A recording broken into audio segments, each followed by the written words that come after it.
Mistulang from real to real moment para kay My Ilonggo Girl star Jillian Ward ang makisaya sa Dinagyang Festival sa Iloilo. Nagpunta rin doon para makipiesta ang cast ng Lolong Bayani ng Bayan. Narito ang aking chika. My Ilonggo Girl goes to Iloilo.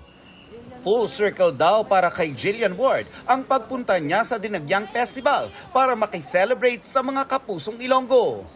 Siyempre na-excite po ako kasi kumbaga nire-represent po namin yung Iloilo sa show po namin. So ngayon naman na-excite ako makita yung mga ngiti nila in person. Kasama ni Jillian sa Dinagyang Festival ang kanyang mga ka-love team na sina Michael Sager at Yasser Marta. Thankful ang grupo sa love na natatanggap nila sa kapuso viewers sa mas umiinit na mga eksena ng rom-com series. Mas maiintindihan at makikilala raw ng mga manonood sa mga susunod na episode ang mga karakter nina Venice, Tata, Francis at James.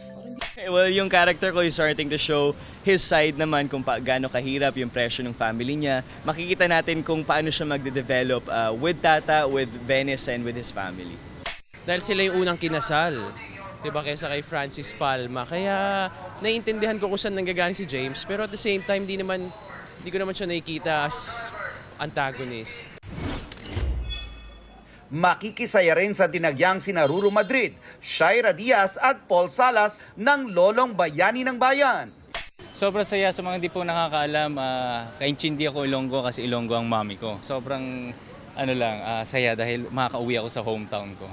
Pilot week pa lang ng dambuhalang serye, kabi-kabila na ang pasabog. Komportable daw ang cast at open sila sa isa't isa para mas mapaganda ang eksena. Kasama na ang kilig scenes ni na Lolong at Elsie.